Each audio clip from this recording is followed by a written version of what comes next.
वैसे तो क्रिकेट को जेंटलमैन का गेम कहा जाता है और Sachin Tendulkar, Rahul Dravid, Kane Williamson, AB de Villiers जैसे जेंटलमैन ने इसे कई बार प्रूव भी करा है। लेकिन क्रिकेट की एक दूसरी साइड भी है जहाँ पर होते हैं भयंकर लेवल के लफड़े, यानी कि एक तरफ है क्रिकेट के जेंटलमैन तो दूसरी तरफ है क्रिकेट के गैंगस्टर्स, जिसमें गौतम गंभीर भी शामिल है जिन्होंने आईपीएल में विराट कोहली के साथ लफड़ा किया था और इंटरनेशनल क्रिकेट में भी कई सारे लफड़े किए हैं। और साथ ही में इस लिस्ट में हरभजन सिंह का भी नाम आता है जहाँ पर उन्होंने आईपीएल में श्रीशांत को थप्पड़ मारा था। वैसे तो क्रिकेट के फैब फोर सबको पता है जहाँ पर Joe Root, Virat Kohli, Steve Smith and Kane Williamson जैसे बड़े क्रिकेटर शामिल हैं। लेकिन अगर क्या हो कि हम अगर बना दे गैंगस्टर्स की फैब फोर, तो सबसे पहले गैंगस्टर्स के फैब फोर में हमारा प्लेयर है रिकी पॉन्टिंग। वैसे तो रिकी पॉन्टिंग कितना ज्यादा एग्रेसिव है तो सबको पता है, ऊपर से उसके पास एक ऐसी टीम थी जिसमें सारे के सारे प्लेयर्स गैंगस्टर्स थे और रिकी पॉन्टिंग था उस टीम का सरपंच। वैसे तो रिकी पॉन्टिंग के अंडर ऑस्ट्रेलिया 2 50 ओवर के वर्ल्ड कप जीती है, 2 चैंपियंस ट्रॉफी जीती है और ऊपर से वो सारी ट्रॉफियां वो ऑस्ट्रेलिया की टीम अनबीटन होकर जीती है, यानी कि एक भी मैच वहां पर वो हारे नहीं थे। रिकी पॉन्टिंग इस कदर खतरनाक था कि जब उन्होंने 2009 की चैंपियन ट्रॉफी जीती थी तब ट्रॉफी कलेक्ट करते वक्त उन्होंने शरद पवार को धक्का दिया था।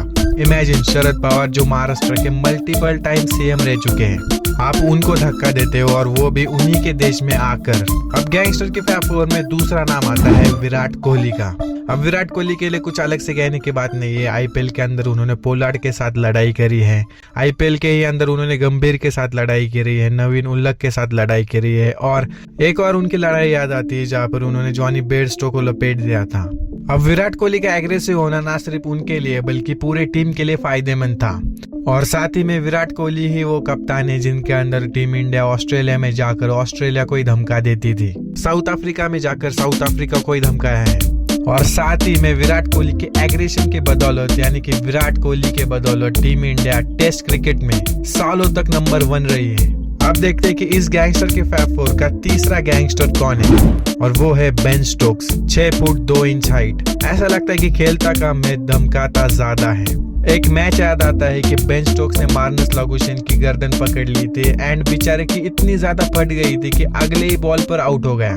वैसे तो बेन स्टोक्स रियल लाइफ में भी गुंडाई है। बेन स्टोक्स ने 2017 में स्ट्रीट फाइट में 2 बंदे लपेट दिए थे और रिसेंटली देखा जाए तो बेन स्टोक्स ने इंग्लैंड के नेशनल रग्बी प्लेयर के साथ भी लफड़े किए, जिसके चलते वो एक मैच के लिए बैन भी हुए थे।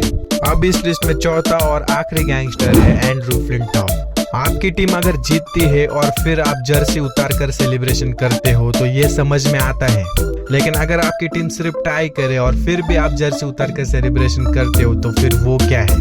2007 में भी इसने कुछ युवराज सिंह को बोल दिया था और बदले में स्टुअर्ट ब्रॉड पीटा था।